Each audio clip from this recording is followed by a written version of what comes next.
Salam, hər vaxtınız xeyir olsun əziz şagirdlər. Bu gün sizlərlə 9-cu sinif səviyyəsinə uyğun 2026-cı il model sualların qrammatika suallarına baxaq və birgə işləyək. Birinci sualda qeyd olunub ki, məqsəd və intonasiyasına görə digərlərindən fərqlənən cümlə hansıdır? Biz bilirik ki, məqsəd və intonasiyasına görə Azərbaycan dilində 4 cümlə tipi var. Nəqli, əmr, sual və nida. Sual cümləsinin sonunda sual işarəsi, nida cümləsinin sonunda nida işarəsi var. Nöqtə işarəsini isə biz həm əmrdə, həm də nəqli cümlədə görə bilərik ki, burada hər birinin sonunda nöqtə işarəsi var. Demək ki, ya əmrdir, ya da ki, nəqli cümlədir.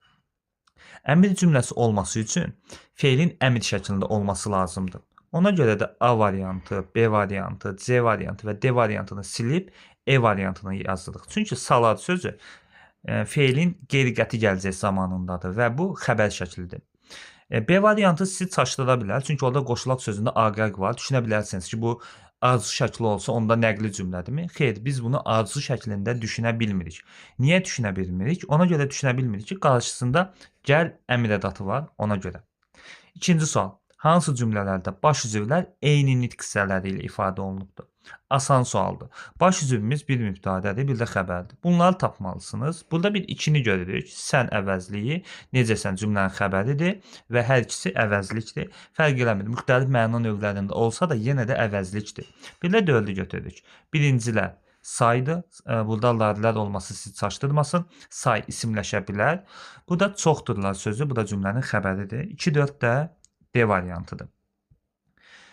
Üçüncü sual. Həyat güzgüdür, ona necə baxsan sənə elə cavab verir. Mübtədə isimlə ifadə olunubdur. Həqiqətən də elədir. Həyat isimdir və bu düzgündür. Bütün xəbərlərin ifadə vasitəsi eynidir, səhvdir. Çünki güzgü ismi xəbərdir. Baxsan feili xəbərdir. Cavab versən feili xəbərdir. Bu ifadə vasitəsi olaraq eyni sayılmır. Təyin sual əvəzliyi ilə ifadə olunubdur. Burada düzdür, sual əvəzliyi var, amma bu təyin deyil. Ona görə təyin deyil ki, özündən sonra feil gəlibdir. Feil gəlibsə bu zərflik mövqeyindədir və burada təyin yox, zərflik yazmaq lazım idi. Bu da səhvdir.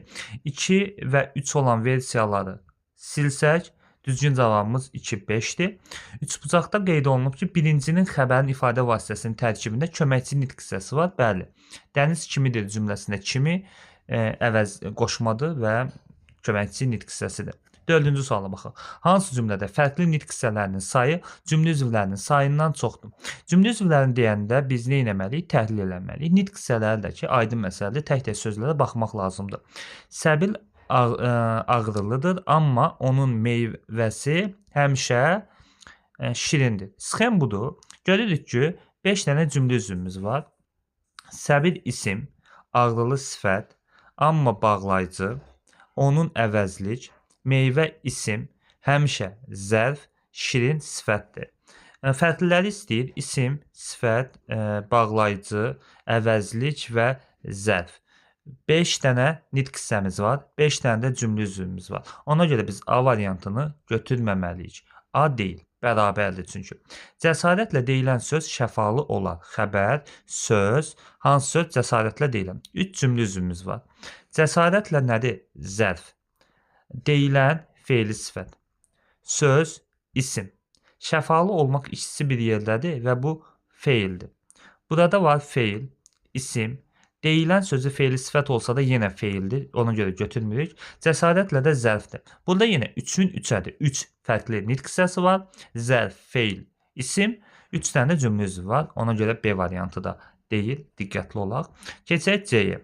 Zaman ədalətli hakimdir. Hakimdir. Xəbər, zaman, ədalətli isə bunu təyin eləyir. Burada 3 cümlə üzvü var, amma 2 nitq hissəsi var. Çünki zamanla hakim isimdir, ədalətli sifətdir. Burada bu formada olacaq, yəni nitq hissəsi cümlə üzvlərindən azdır. Bizdə şərtdə isə çoxu istəyir, ona görə götürmürük. 4-ə baxaq.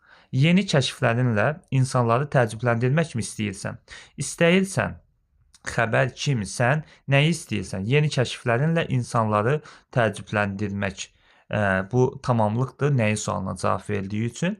Burada da 2 cümlə üzvümüz var. İstəyirsən feil, ümumi ədat, təəccübləndirmək yenə feil, insan isim, kəşf isim, yeni də sifətdir. Fərqli olanların biri sifət, feil, ədatımız və yenə feilimiz var. Götürməyək. 3-ün hətta isimimiz də var. 4 deyərdim. 4 nitq hissəmiz var. Yəni daha doğrusu fərqli nitq hissəmiz var. 2 də cümlə üzvümüz olduğu üçün 4-ün 2 olan versiyasını biz götürürük və cavabımız D variantı olacaq.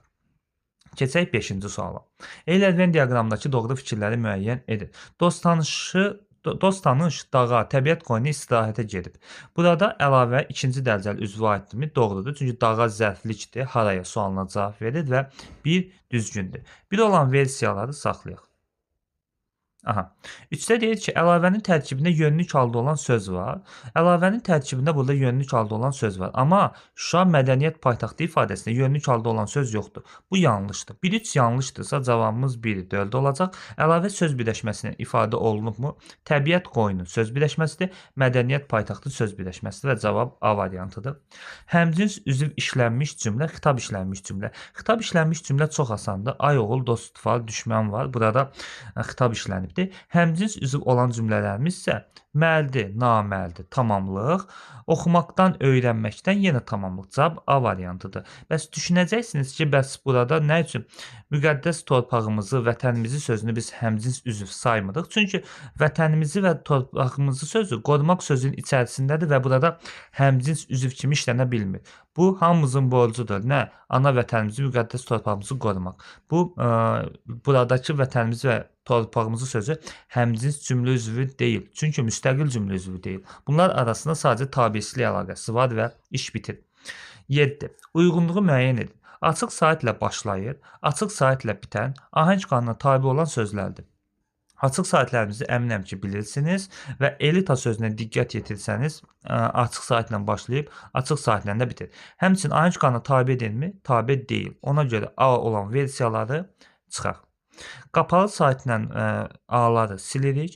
Qapalı saitlə başlayıb, qapalı saitlə bitən ahəng qanuna tabe olmayan sözlərimizdir. Qapalı saitlə başlayıb, qapalı saitlə bitən işıqlı sözümüzdür. 2-yə biz E-ni, özgə və əndişə sözünü isə D-yə yaza bilərik. Yəni cavabımız D variantıdır. Bu formada. Hansı frazeoloji birləşməsinin mənası düzgün verilməyibdir? Baş qoşmamaq, əhəmiyyət verməmək, özündən getmək, özündən çıxmaq. Cavab burada B-dir. Özündən getmək başqa məna, özündən çıxmaq başqa mənadır. Göz qoymaq, nəzarət etmək düzdür. Ucuz tutmaq, lazımı dəyəri verməmək, ağ çəkmək, qüssədən kök götürmək düzdür. Həm feilin, həm də zərfin xüsusiyyətlərini daşıyan sözlər. Söhbət feili bağlamadan gedirsə 1, dayanaraq 2, 1, 2, cavab E variantıdır. 10-cu və sonuncu sualımıza baxırıq. Kaş ədad, elə ədad, kimi qoşma, çünki bağlayıcı, cavab A variantıdır. Bununla da model suallarımız bitir. Növbəti videolarımızda buranın mətnlərini də görmüş olacaqsınız. Kanalımıza abunə olmağı, videomuzu bəyənməyi unutmayın.